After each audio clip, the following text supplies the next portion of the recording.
जैसा तुम बोलोगे, सोचोगे और काम करोगे, वही तुम्हारे पे वापस लौट कर आएगा।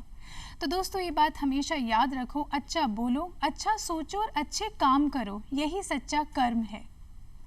दोस्तों, इस जीवन में यूं इस तरीके से ज़िंदगी जियो कि लोग तुम्हें याद करें, तुम्हारे कर्म के लिए तुम्हें पहचाना जाए, और अपने मस्तिष्क में हमेशा एक पॉजिटिविटी लेकर आओ, उच्च सोच रखो।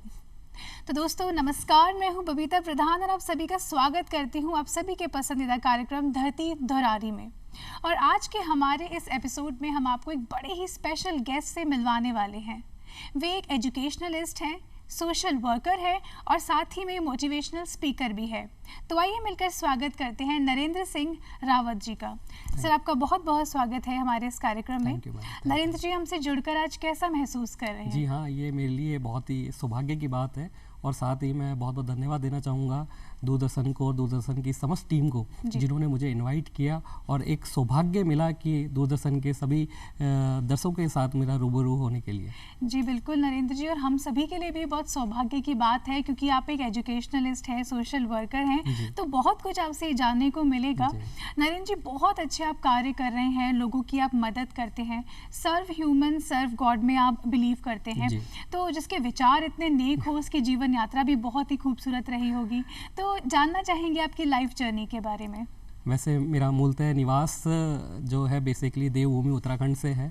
वी आर बिलोंग उत्तराखंड, और हमारी जो जन्म स्थल है वो वीरभूमि राजस्थान से ही हूँ मैं बेसिकली।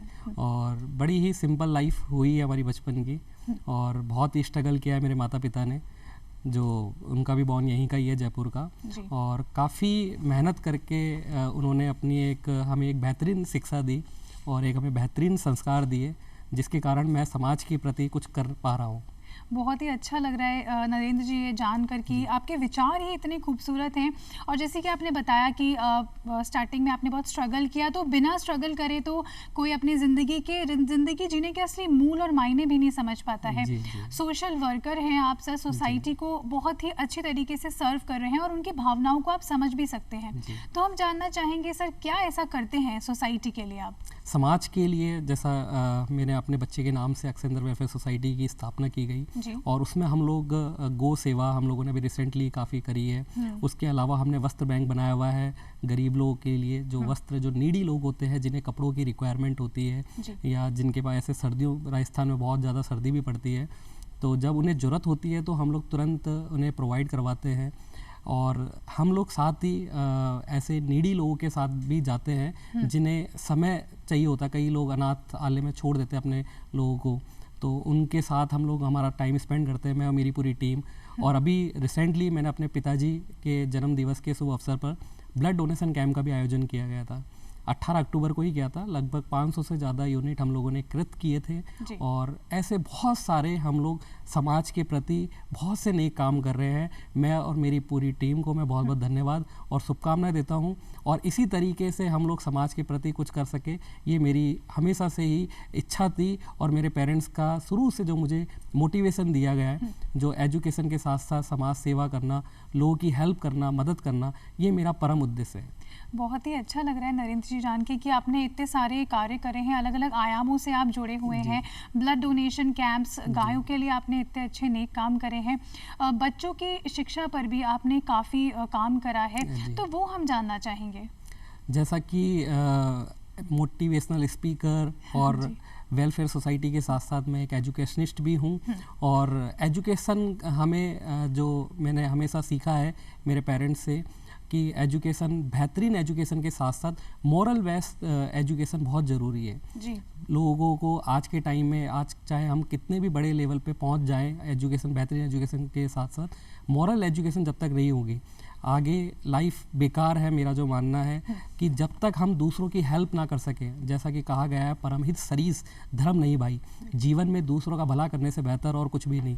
एक बेहतरीन एजुकेशन के साथ साथ आप एक अच्छा इंसान बनना आपके लिए बहुत ज़्यादा इम्पोर्टेंट है। उसी के बिहाफ पे हम लोग हमारे सारे बच्चों को, और हम लोग हमारे लेवल पे प्रयास करते हैं कि हम ज़्यादा से ज़्यादा बेहतरीन लेवल पे एजुकेशन दें, और उन्हें एक मॉरल वैल्यू एजुकेशन दें जो हमारे देश की सभ्यता और संस्कृति के साथ जुड़ी रहे। जी जी जी। और बहुत ही ये चीज़ बहुत अच्छी भी है कि बच्चों को जैसी शिक्षा दी जाती है उनका बिहेवियर, उनके एक्ट भी आगे जाकर वैसे ही होते हैं। और नरेंद्र जी, एक बहुत ही ख़ास बात मैं आपसे पूछना चाहूँगी, बच्चे जब छोटे होते हैं उन्हें शिक्षा दी जाती है तो एक जब वो आगे भी बढ़ जाते हैं तो उनके हाथ में एक सर्टिफिकेट होना या बहुत बड़ी बड़ी डिग्रियाँ होना ही काफ़ी नहीं होता।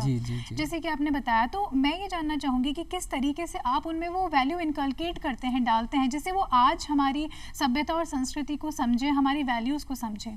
वैसे हम लोग, जैसा मैंने बताया है कि हम लोग मॉरल वैल्यू एजुकेशन पे ज़्यादा वर्क करते हैं। हम लोग एसोसिएट हैं अक्षय पात्र से। हम लोग उनको इनवाइट करते हैं प्रभु जी और को, और समय समय पर हम लोग इस तरीके के कल्चर आइटम रखते हैं बच्चों के लिए मॉरल वैल्यूज़ के लिए हम लोग क्लासेस लगाते हैं। हम लोग वहाँ पर हवन तक कराते हैं बच्चों के लिए स्पेशली, कि हमारी सभ्यता हमारे देश की संस्कृति के साथ जुड़ी हुई रहे। और इस तरीके के बहुत सारे ऐसी चीज़ें हैं जहाँ पर हम लोग एक बुक के साथ साथ उन बच्चों को ओवरऑल डेवलपमेंट हम लोग कराने का पूरा प्रयास करते हैं कि सोसाइटी के लिए, समाज के लिए एक बेहतरीन इंसान हम लोग तैयार करते हैं। जी जी, बहुत ही अच्छी बात है सर। वैल्यूज़ अगर बचपन से ही दी जाए तो वैसे ही बच्चा आगे इनकलकेट होता है। समाज सेवी हैं सर आप, हमारी सोसाइटी में बहुत ही अच्छा एक कंट्रीब्यूशन दे रहे हैं। आप बहुत लोगों की मदद करते हैं, और जब हम किसी की मदद करते हैं तो हमें बहुत अच्छा फील होता है, हम खुद पे प्राउड फील करते हैं कि हाँ, हम इस लायक कि हम किसी की हेल्प कर सके।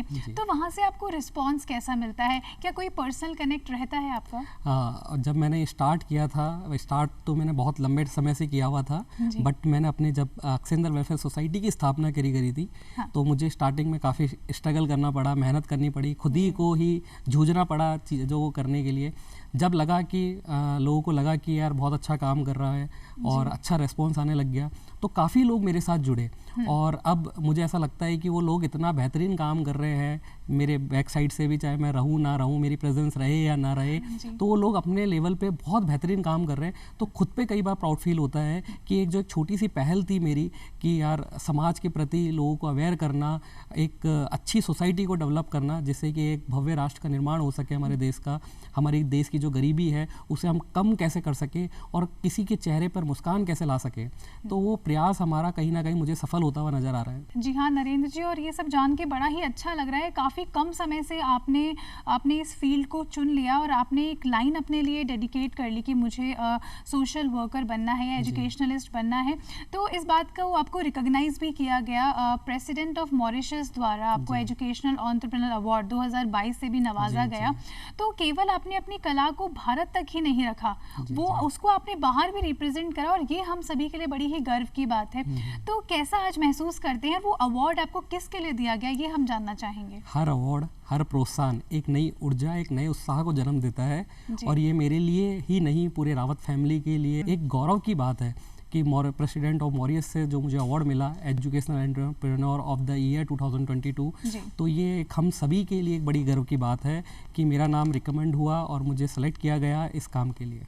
जी जी बिल्कुल। और जैसे कि कहते हैं ना कि किसी बात का हमें रिकॉग्निशन मिल जाए, जो फील्ड हम चुन रहे हैं उसके लिए कोई हमें प्रोत्साहित कर दे कुछ अवार्ड्स देकर, तो बड़ा ही मज़ा आता है। ये अवार्ड्स मैं डेडिकेट करता हूँ मेरे प्रथम गुरु, मेरे आदर्श, मेरे मोटिवेशन, मेरे माता पिता को मैं ये अवार्ड डेडिकेट करता हूँ, और साथ ही उन समस्त कर्मठ टीम को मैं डेडिकेट करता हूँ जिन्होंने मुझे समय समय पर प्रोत्साहित किया। जी बिल्कुल। और जो बच्चा अपने माता पिता के आशीर्वाद लेकर चलता है तो वो तो बहुत ही ऊंची सीढ़ियों पर पहुंच भी जाता है सफलता की। तो नरेंद्र जी, केवल ये तो एक अवार्ड है जो आपने जीता है, और बहुत ही उम्दा अवार्ड है कि आपको बाहर से रिकॉग्निशन मिला। ऐसे बहुत से अवार्ड्स आपने जीते हैं अपने सोशल वर्क के लिए और एजुकेशन के लिए, तो उसके बारे में हम जानना चाहेंगे। आज कैसा महसूस होता है आपको? ये मेरे लिए बड़े गर्व की बात है, जैसा कि मैंने अभी बताया आपको कि हर अवार्ड एक मुझे कहीं ना कहीं एक ऊर्जा डेवलप करता है, और साथ ही मुझे एक मोटिवेट भी करता है कि मैं और बेहतरीन से बेहतरीन काम कर सकूं हमारे समाज के लिए, हमारे देश के लिए, हमारे राष्ट्र के लिए। और ये मेरा एक प्रयास हमेशा ही रहेगा कि मैं एक बेहतरीन राष्ट्र के निर्माण में मेरा एक विशेष योगदान हमेशा रहे। जी बिल्कुल। और नरेंद्र जी, जैसे कि मोटिवेशन की आपने बात करी, तो आप एक मोटिवेशन स्पीकर भी हैं, और आज के इस युग में मोटिवेट रहना बहुत ज़्यादा ज़रूरी है। हम डिफरेंट फीलिंग्स कैरी करते हैं, लेकिन एक हमें प्रोत्साहित करते रहना, होते रहना बड़ा ज़रूरी है। तो एक मोटिवेशनल स्पीकर का कोई अपना ही सब्जेक्ट होता है जिस पे वो बोलना पसंद करता है, तो क्या किस चीज़ पे आप मोटिवेट करते हैं? पहले मैं एक बात बताना चाहूँगा, मोटिवेशन की जैसे ही बात करी आपने, कोविड के टाइम पे जिस तरीके का एक नेगेटिव माहौल था, उस समय मेरे मन में जो मुझे लगा, फील हुआ, तभी से एक मोटिवेशन स्पीकर के नाम से मैं जाना गया। तब से मैंने स्टार्ट करी इसकी एक शुरुआत, और काफ़ी रेस्पॉन्स, बहुत बढ़िया रेस्पॉन्स मिला मुझे इस चीज़ को लेके। काफ़ी लोग अप्रिशिएट भी कर रहे थे मुझे, तो उसकी एक कहीं ना कहीं शुरुआत मोटिवेशन स्पीकर से हुई थी। मैं कोविड के टाइम पे बहुत पॉजिटिविटी बातें करता था लोगों के आगे। जो एक डर था, एक माहौल बना हुआ था इस तरीके का नेगेटिव माहौल, उसमें कहीं ना कहीं पॉजिटिविटी डालने का मेरा एक छोटा सा प्रयास था। और मैं कहीं ना कहीं एजुकेशन के बारे में और समाज के एक अच्छे लेवल पे हम काम कर सके, वो चीज़ें मेरा मेन है, फैलाना लोगों के आगे, अपनी भावनाओं को सामने रखना। ये मेरा एक परम टारगेट रहा है कि मैं लोगों के आगे अपनी मन की भावनाएं और एक अच्छा पॉजिटिव माहौल कैसे बना सकूं। जी बिल्कुल, और एक मोटिवेशनल स्पीकर की खास बात होती है कि वो सामने वाले से कनेक्ट कैसे हो पाता है और लोग उससे प्रभावित कितने हो पाते हैं। नरेंद्र सर, कोविड की आपने बात करी, तो कोविड के टाइम में भी आप काफ़ी सारे सोशल कॉज से जुड़े रहे, तो वो हम ज़रूर जानना चाहेंगे। जी, इसमें मैं और मेरे पिताजी और मेरी माताजी और मेरे परिवार के बहुत सारे लोग, और साथ ही हमारे समाज के और भी कई लोग जो हम लोगों के साथ एसोसिएट थे, हम सभी ने मिलके समाज में जाके, लोगों के बीच में जाके, जिस समय पेंडेमिक के टाइम पे घर से बाहर निकलना बड़ा मुश्किल था, ऐसे लोगों की हेल्प करी हम लोगों ने, जिन्हें जॉब से तुरंत निकाल दिया गया, जो अपने घर नहीं जा पाए, उनको हमें रुकवाना, उनका अरेंजमेंट करना, ये काफ़ी चीज़ें हम लोगों ने हमारे लेवल पे करी। फूड हम लोगों ने डिस्ट्रीब्यूट किए, हम लोगों ने मेडिसिन डिस्ट्रीब्यूट किए, किसी को ब्लड की रिक्वायरमेंट थी उसे ब्लड दिलवाया हम लोगों ने, किसी को ऑक्सीजन की रिक्वायरमेंट थी तो हमने ऑक्सीजन हम लोगों ने प्रोवाइड करवाई। तो ऐसे कई अनेक हम लोगों ने हमारे लेवल पे अच्छे प्रयास करे एक समाज के लिए कोविड के टाइम पे। जी जी जी, नरेंद्र जी, बहुत ही नेक काम आप कर रहे हैं। आप एक एजुकेशनलिस्ट हैं, सोशल वर्कर है, साथ ही में मोटिवेशनल स्पीकर भी है। एक बड़ा खास सवाल मैं आपसे करना चाहूँगी, क्योंकि आप लोगों को मोटिवेट करते हैं। आज के इस आधुनिक युग में हम सभी स्ट्रेस बहुत जल्दी ले लेते हैं, हम बहुत ही जल्दी ओवर थिंकिंग करने लग जाते हैं, हमारे विचार बहुत ही ज़्यादा नेगेटिविटी की तरफ चले जाते हैं। तो sir, as a motivational speaker मैं जानना चाहूँगी कि कैसे एक स्ट्रेस मैनेजमेंट किया जा सके, स्ट्रेस को कंट्रोल किया जा सके। सबसे इम्पॉर्टेंट चीज़ होती है कि हम सुबह अर्ली इन द मॉर्निंग जल्दी उठे, और सबसे इम्पॉर्टेंट चीज़ है एक्सरसाइज। लाइफ में यदि आपको स्ट्रेस कम करना हो, आप योगा कर सकते हैं, आप जिम कर सकते हैं, वर्कआउट कर सकते हैं, रनिंग कर सकते हैं। तो कहीं ना कहीं आप देखेंगे ये अर्ली इन द मॉर्निंग आपने डेली 1.5 आवर आपने एक्सरसाइज कर ली, तो आपका स्ट्रेस 50 से 60% अपने आप ख़त्म हो जाएगा। रही बात किसी भी काम को हमें करने के लिए सबसे पहली चीज़ होती है ईमानदारी, एक हॉनेस्टी। दूसरी बात है आपका डेडिकेशन वर्क, आप कितना हार्ड वर्क करते हैं, कितना डेडिकेट होके काम करते हैं। एक तीसरी आपकी इन्वॉल्वेशन, कि जिस चीज़ में आप काम करो उससे आपका लगाव, एक जुड़ाव बहुत ज़रूरी है। तो ये चीज़ें आप लोगों की स्ट्रेस कम करती है किसी भी काम को करने के लिए। जी बिल्कुल, और ये तो बहुत ही अच्छी बात कही है नरेंद्र जी आपने कि सुबह जल्दी उठना, चाहे से रात को हम कितने बजे भी सोए, बट एक नियम बांध लें कि सुबह जल्दी 5 बजे का सवेरा सूरज उगता हुआ तो हमें देखना ही है। ये बात आज के युवाओं को जानना भी बहुत ज़रूरी है, क्योंकि इससे वो ओबेस भी नहीं होंगे, ट्रांस फैट बॉडी में कम होगा और हेल्दी भी रहेंगे। नरेंद्र जी, बहुत अच्छी बातें आपसे जानने को मिल रही है। तो एक खास बात मैं आपसे और पूछना चाहूँगी कि as a motivational speaker, as a social worker, आप बहुत सी एजुकेशन भी दे रहे हैं। तो उन छोटी बच्चियों को जब आप एजुकेशन प्रोवाइड करते हैं, तो मैं ये पूछना चाहूँगी कि किस तरीके से आप उन्हें इस चीज़ के लिए मोटिवेट करते हैं कि उनकी अपब्रिंगिंग ही ऐसी हो कि आगे जाके वो खुद अपने डिसीजंस ले सके, या एक कहते हैं ना कि ब्लू बॉय और पिंक बेबी सिंड्रोम जो हमारे सोसाइटी में चलता आ रहा है वो हमेशा के लिए खत्म हो जाए। तो उनकी अपब्रिंगिंग कैसी रहे, ये मैं आपसे जानना चाहूँगी। हम लोग जो बच्चों में डेवलपमेंट करते हैं एजुकेशन के साथ साथ ओवरऑल डेवलपमेंट बहुत ज़रूरी है। मॉरल वैल्यू के बारे में मैं कई बार बता चुका हूँ। मॉरल वैल्यू के साथ साथ हम लोग बच्चों में इतना फ्रेंडली एटमॉस्फेयर भी क्रिएट करते हैं, और टाइम टू टाइम हम लोग इस तरीके के इवेंट ऑर्गेनाइज करते हैं जिससे बच्चा प्रैक्टिकली सीखता है, हर मोमेंट को सीखता है। चाहे वो रक्षाबंधन की बात करी जाए, चाहे होली की बात करी जाए, चाहे दिवाली की बात करी जाए, भारत एक त्योहारों का देश है। तो कहीं ना कहीं हम लोग इस तरीके के इवेंट्स, इस तरीके के एक्टिविटीज़ हम लोग बच्चों में कराते हैं। ये चीज़ें इतनी डेवलपमेंट करते हैं कि बच्चा अपना एक सेल्फ कॉन्फिडेंस डेवलप सीख लेता है आने वाले टाइम के लिए। तो वो कहीं ना कहीं उसके लिए एक बेहतरीन होता है कि उसको आगे एक बेहतरीन अपने खुद के करियर में काम करने के लिए वो कहीं ना कहीं आप देखेंगे वो बच्चे में एक सेल्फ कॉन्फिडेंस बहुत अच्छा हो जाता है। जी, जी नरेंद्र जी, इन सभी एजुकेशन के पीछे जो एक वुमेन एम्पावरमेंट है, एक छोटी बच्ची के मन में जो सोच पैदा करना है आज से ही सोसाइटी को आगे जाकर लीड करने की, क्योंकि वैसे तो हम जानते हैं कि जो वुमेन है वो हर चीज़ में प्रेजेंट है, चाहे वो डिफेंस में कहें या किसी भी फील्ड में कहें, वो पायलट हैं, वो प्लेन उड़ा रही हैं, सब कुछ कर रही हैं। तो वुमेन गर्ल चाइल्ड के पीछे, गर्ल चाइल्ड एजुकेशन पे क्या फोकस है सर? उनकी वैल्यूज़ हम कैसे इन्हांस कर सकते हैं? वैसे आज की नारी, एक महिला जो है समाज सेवा के क्षेत्र में बहुत आगे बढ़ रही है। आज की नारी एक मोटिवेटर है, हाँ। एक आत्मविश्वास से भरी प्रेरणा है। आज देखेंगे, चाहे हम रानी लक्ष्मीबाई की बात करी जाए, उसके साहस, त्याग, बलिदान की बात करी जाए, मीराबाई की बात करी जाए, और ऐसे बहुत सारी महिलाएं हैं जिन्होंने समाज के लिए बहुत ही विशेष योगदान दिया है। और जब जब महिला राष्ट्र के निर्माण के लिए खड़ी हुई है, उसने हमेशा इतिहास ही बनाया हुआ है। बिल्कुल बिल्कुल नरेंद्र जी, बहुत ही नेक आपकी सोच है। तो ये तो बात चल रही है आपके प्रोफेशन से रिलेटेड, कुछ आपके अगर शौक पूछे जाए तो आपको स्ट्रेस फ्री रहने के लिए अपनी प्रोफेशनल लाइफ से थोड़ा अलग हटके अगर पूछे तो क्या करना पसंद है? मैं सबसे ज़्यादा अपनी लाइफ में एक्सरसाइज बहुत करता हूँ। सुबह इन द मॉर्निंग 5 o'clock उठ के मेरा सबसे पहला रूटीन ही, जो मेरी एक शुरुआत है, मेरी जो जर्नी है, वो एक एक्सरसाइज से ही होती है। साथ ही साथ मुझे लगता है कभी म्यूज़िक होता है, कभी डांस होता है, कभी मौका मिलता है तो गुनगुना भी लेते हैं, कभी डांस भी कर लेते हैं।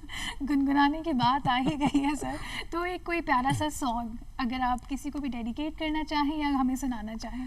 जी ज़रूर, छोटा सा एक प्रयास ज़रूर करूँगा म्यूज़िक के लिए।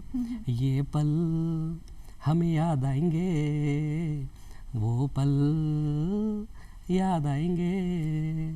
ये 2 लाइन में ही आपने बहुत कुछ कह दिया, और बहुत ही मोटिवेटेड हैं सर आप। प्रोफेशनल लाइफ से लेकर पर्सनल लाइफ की अगर मैं बात करूँ तो तालमेल कैसे बिठा पाते हैं? क्या कोई शिकायतें रहती हैं? ऑब्वियसली वाइफ की हमेशा जीवन में हमेशा ही शिकायतें रहती है। उसको कभी कोई फुलफिल नहीं कर पाया, पहले ज़माने के ऋषि मुनि तक फुलफिल नहीं कर पाए हम जैसे बट कोशिश करते हैं वाइफ को पटाने की दोबारा। और कहीं ना कहीं मुझे थोड़ा सा फूड बनाने का भी बड़ा शौक है, तो कभी नाराज होती है तो कुछ ना कुछ बना ही देते हैं उनके लिए। जी, और आज आपको इस मंच पे देखकर वो भी खुश हो जाएंगे कि हाँ, आपने ये चीज़ एडमिट करा कि आपके बिजी शेड्यूल की वजह से वो कहीं ना कहीं नाराज होती है और कैसे आप उन्हें बनाते हैं। बिल्कुल, और ये बहुत इंपॉर्टेंट भी है कि हमारा जीवन साथी हमें समझे भी और कैसे हम हमारी लाइफ में बैलेंस करके आगे चलें। तो नरेंद्र जी, मैं पूछना चाहूँगी कि फ्यूचर प्लानिंग आपकी क्या है? या वो एजुकेशन से रिलेटेड हो, चाहे वो सोशल वर्क से रिलेटेड हो, सर क्या सोचते हैं आगे हमारी सोसाइटी को और अच्छा सर्व करने के लिए? सोसाइटी के लिए मैम एक नरेंद्र स्वामी विवेकानंद जी की बहुत बड़ी बातें हैं, उसमें से और भी बहुत सारी ऐसी बातें हैं। उत्कृष्ट जागृत परावरणी बोधत, उठो, जागो और आगे बढ़ो। हाँ। तब तक आगे बढ़ो जब तक आप अपने लक्ष्य को प्राप्त न कर सको। हाँ। स्वामी विवेकानंद जी ने बहुत सारी बातें करी है। हाँ। उनमें से एक बातें हैं जो मैंने अभी आपको बताई है। हाँ। तो मेरा प्रयास है कि हमेशा निरंतर कुछ ना कुछ करते रहना जीवन में। जी। तो चाहे वो एजुकेशन की बात करी जाए, चाहे वो सोशल वर्क की बात करी जाए, चाहे वो मोटिवेशनल की बात करी जाए, समाज के प्रति हमेशा डेडिकेट होना, समाज के लिए कुछ अच्छा करना, लोगों को जागृत करना, लोगों को एक अच्छे वैल्यूज़ देना कि जिससे कि वो एक राष्ट्र निर्माण में अपना एक विशेष योगदान दे सके। और हमारा जो प्लान है आगे, हम लोग आगे हॉस्पिटल लाने में भी विचार कर रहे हैं कि आगे लोगों के लिए, गरीब लोगों के लिए हम लोग हॉस्पिटल भी डेवलप करें। हम लोगों के ऑर्गेनाइजेशंस हैं जहाँ पर हम गरीब बच्चों को भी पढ़ाते हैं। वहाँ पर जो नीडी बच्चे होते हैं, जो कोविड के टाइम पे जिन बच्चों के पेरेंट्स नहीं रहे हैं, उन बच्चों को हम लोग फ्री पढ़ा रहे हैं। ऐसे बच्चे जिनके फादर नहीं है, मदर है, सिंगल वुमेन चाइल्ड है, तो उन बच्चों को भी हम लोग स्कॉलरशिप में पढ़ा रहे हैं। और ऐसे कई नेक काम कर रहे हैं जहाँ पर जितना हो सके हमारे लेवल पर हम लोगों की मदद कर सके। जी जी बिल्कुल, और ये बहुत ही अच्छी बात भी है कि कोविड के टाइम पे जिन बच्चों ने अपने पेरेंट्स को खो दिया, हालांकि सरकार ने भी बहुत सी उनके लिए योजनाएं चलाई हैं और आप भी उनके लिए बहुत अच्छे अच्छे कार्य कर रहे हैं। नरेंद्र जी, इस सही मायने में अगर देखा जाए तो knowledge is a power for everything. Knowledge होना आज के युग में, बच्चों के कंपटीशन लेवल इतने ज़्यादा बढ़ गए हैं, तो ये बहुत ज़रूरी है कि वो अपनी स्टडी पे ध्यान दें। तो सही मायने में आप एजुकेशन से जुड़े हुए हैं, तो स्कूल एजुकेशन का अर्थ क्या है? स्कूल एजुकेशन मिलनी कैसी चाहिए? स्कूल एजुकेशन प्रैक्टिकली होनी चाहिए, लाइफ से जुड़ी हुई होनी चाहिए। जी। जो नई शिक्षा नीति आ रही है NEP, वो हमारी कहीं ना कहीं संस्कृति से भी जुड़ाव रखती है। जितना मैंने स्टडीज़ करी है उससे रिलेटेड, तो बच्चों में एक प्रैक्टिकली भावना होनी चाहिए। और स्कूलिंग का प्रोडक्ट और एजुकेशन का प्रोडक्ट बहुत डिफरेंट। आप यदि 20-25 लाख रुपए की गाड़ी लेके रास्ते में चल रहे हैं, वहाँ पर आप आइसक्रीम खा रहे हैं, उसका रेफर सड़क पर फेंक रहे हैं, तो वो आपका एक स्कूलिंग का प्रोडक्ट है, नॉट एजुकेशन का प्रोडक्ट। तो कहीं ना कहीं हमें एजुकेशन का प्रोडक्ट बनाना है बच्चे में या हर व्यक्ति में, कि वो खुद का अपना एक उसकी खुद की एक जिम्मेदारी हो समाज के लिए, खुद की जिम्मेदारी हो अपने परिवार की जिम्मेदारी उठाने के लिए। तो वो हमारा पर्पज़ रहता है कि हम बच्चे को इंडिपेंडेंट बनाएं, उसे एक बेहतरीन एजुकेशन दे, मॉरल वैल्यू एजुकेशन दे, सभ्यता संस्कृति से जुड़ा हुआ होना चाहिए बच्चा। तो ये हमारा एक प्रयास है। जी बिल्कुल नरेंद्र जी, और आजकल तो बहुत सी ऐसी योजनाएं भी हम देखते रहते हैं हमारी सरकार की, और एक नो बैग डे, ये नो बैग डे भी मनाया जाता है, जो कि सैटरडेज को बच्चों को बिना बैग लेकर स्कूल आना है। तो वो एक बच्चे इससे तो इस योजना से तो बहुत ही खुश हुए होंगे। तो आपका इसमें क्या विचार है सर, कैसा? जी हाँ, होना भी चाहिए एक दिन बच्चों के लिए। वैसे तो हर दिन बच्चों के लिए होता है, बट कुछ ना कुछ एक दिन ऐसा होना चाहिए जहाँ बच्चों को फ्री माइंड छोड़ दिया जाना चाहिए, जहाँ बच्चा स्पोर्ट्स भी खेल रहा है, जहाँ बच्चा एक्टिविटीज़ में भी इन्वॉल्वेशन हो रहा है, जहाँ बच्चा डांस भी कर रहा है, म्यूज़िक में भी पार्टिसिपेट कर रहा है, स्पोर्ट्स में भी है। तो बहुत ज़रूरी है बच्चों के लिए ओवरऑल डेवलपमेंट। हर बच्चे में एक यूनिक होता है, जो भगवान का दिया हुआ गॉड गिफ्टेड होता है, जिसमें हर बच्चे में एक ऐसी क्वालिटी होती है जो किसी में नहीं होती, बस निखारने का काम होना चाहिए। बिल्कुल, जो उसे निखार गया या समझ गया तो वो दुनिया का बेहतरीन इंसान बनने से कोई नहीं रोक सकता, चाहे वो स्पोर्ट्स में हो, चाहे वो किसी भी फील्ड में हो, तो वो बेहतरीन ही होगा। जी सर, और ये काफ़ी समय पहले सर एक बहुत ही डिबेटेबल टॉपिक भी रहा है बच्चों के एग्ज़ाम्स जिनसे बच्चों को यूजुअली फोबिया रहता है, क्योंकि छोटे छोटे बच्चे हमने भी देखा है कि वो एग्ज़ाम्स के लिए बहुत ज़्यादा प्रेशराइज रहते हैं, उनकी मम्मियाँ उन्हें बिठा बिठा कर पढ़ाती है कि ये पढ़ो, इस तरीके से करो। तो सर आप कहाँ से सहमत है इस बात से कि बच्चों को जो एग्ज़ाम लेने की प्रतिक्रिया है, हालाँकि होना चाहिए जिससे बच्चा और भी सीखे, आगे बढ़े, तो सर क्या रहता है, मतलब आपके नज़रिए से अगर मैं पूछना चाहूँ तो एग्ज़ाम लाइफ का पार्ट है, और जीवन हमेशा अप डाउन रहते हैं, और जीवन परिवर्तन ही जीवन का नियम है। और मेरा मानना है कि एग्ज़ाम होने बहुत ज़रूरी है लाइफ में, जिससे कि अपने आप को प्रूफ करने का एक समय भी मिलता है, चांस भी मिलता है लोगों को। तो मेरा मानना है कि एग्ज़ाम बहुत ज़रूरी है लाइफ में, और होते रहने चाहिए, इस लेवल पे होने चाहिए कि हर व्यक्ति में अपनी अपनी एक क्वालिटी होती है, उसको कैसे वो आगे बढ़ा सकता है, कर सकता है। जी जी, एग्ज़ाम होने चाहिए, बट ये नहीं होना चाहिए कि हम बच्चे पे और भी ज़्यादा ओवर प्रेशराइज करके कहीं ना कहीं डाल रहे हैं, क्योंकि बच्चों के अंदर उस तरीके का एक भय बैठ चुका है कि हाँ एग्ज़ाम है तो हमें बैठ के पढ़ना है, ये कभी नहीं होना चाहिए। तो पढ़ना पड़ेगा ही। हाँ, हमारे बचपन की आप बीती आपसे शेयर कर रहे हैं। जी बिल्कुल नरेंद्र जी, बहुत ही अच्छा लग रहा है आपसे बातें कर कर। एक बहुत ही स्वीट एंड शॉर्ट मैसेज मैं चाहूँगी कि आप हमारे यूथ को दीजिए जो अपना कोई फील्ड चुनने जा रहे हैं, क्योंकि आपने बहुत कम उम्र में ही अपने इस फील्ड को चुना और आगे बढ़े, और आज भी आप बहुत ही अच्छे अच्छे कार्य कर रहे हैं। तो किस तरीके से एक यूथ अपने प्रोफेशनल लाइफ को चुने और मोटिवेटेड रहे, और अगर वो कला और संस्कृति की तरफ भी कहीं बढ़ना चाहे तो उसको भी प्रोफेशन बना के आगे बढ़े, क्या कहना चाहेंगे? जीवन एक लंबा सफ़र है, और ये आप पर निर्भर करता है कि आप इसे कैसे बनाएं। और जीवन की किसी भी राह में ज़रूर ऐसा काम करिएगा कि किसी ना किसी की राह में एक मुस्कुराहट जरूर ला सके, या किसी के काम में हाथ जरूर बटा सके। और जैसा कि मैंने अभी बताया, स्वामी विवेकानंद जी ने बहुत बड़ी अनेकों बातें करी है, उन्होंने अपने 40 साल के वर्ष में ही इतने बेहतरीन काम करे। जिस तरीके से उन्होंने अमेरिका शिकागो में अपनी बातें कही और युवाओं को प्रेरणा दी, उन्हीं प्रेरणाओं से हमें सीखना चाहिए, उन्हीं के बातों से हमें सीखना चाहिए कि हमें देश के लिए, हमारे माता पिता के लिए, हमारे समाज के लिए कैसे हम बेहतरीन काम कर सकते हैं। जी बिल्कुल नरेंद्र जी, बहुत ही आपने सही बात कही, और हमें बहुत ही अच्छा लगा आपसे जुड़कर, बहुत सी बातें आपने बताई। आप बहुत ही नेक काम कर रहे हैं, और युवाओं के लिए आप एक बहुत अच्छा एग्जाम्पल हैं कि वो किस तरीके से अपनी लाइफ में आगे बढ़े। नरेंद्र जी, बहुत बहुत धन्यवाद कि आप हमारे शो पर आए। थैंक यू सो मच, और आप सभी को तहे दिल से बहुत बहुत धन्यवाद। आप लोगों ने मुझे बात करी और मुझे इंट्रोडक्शन दिया, और मुझसे रूबरू या मेरी कुछ बातों को आप दर्शकों तक पहुंचाने के लिए बहुत बहुत धन्यवाद। जी, तो दर्शकों, आज हमारी मुलाकात हुई नरेंद्र सिंह रावत जी के साथ में, जिनसे हमने जुड़कर बहुत सी बातें करी, जाना कि किस तरीके से एजुकेशन यूथ के लिए इम्पॉर्टेंट है, और साथ ही में खुश रहना, स्ट्रेस फ्री रहना भी बहुत इम्पॉर्टेंट है। तो दोस्तों, क्योंकि भारत बहुत सारी कलाओं संस्कृति का देश है, और सबसे जो इम्पॉर्टेंट हमारी संस्कृति का हिस्सा है वो है हमारी धरोहर। बहुत से इंडिया के अंदर बहुत से ऐसे ऐसे राज्य हैं जो अपने धरोहर के लिए प्रसिद्ध हैं। कहीं झील, झरने, तो कहीं बड़े बड़े किले, और इन धरोहरों को देखना बेहद खूबसूरत होता है। यहाँ तक कि दोस्तों विदेशी भी हमारे जब राजस्थान में आते हैं, भारत देश की यात्रा पर आते हैं, तो वो धरोहरों को देखना बड़ा पसंद करते हैं। उसके पीछे जो हिस्टोरिकल्स कहानियाँ होती है वो सुनना बहुत ही पसंद करते हैं। तो दोस्तों आइए चलते चलते आपको सैर कराते हैं, दिखाते हैं बहुत ही प्यारी सी धरोहर। तो आज के लिए इजाज़त लेते हैं। अगले कार्यक्रम में फिर से आप सभी से एक नई पर्सनालिटी के साथ में मुलाकात होगी। तब तक के लिए इजाज़त दीजिए बबीता प्रधान को। देखते रहिए डीडी राजस्थान। नमस्कार।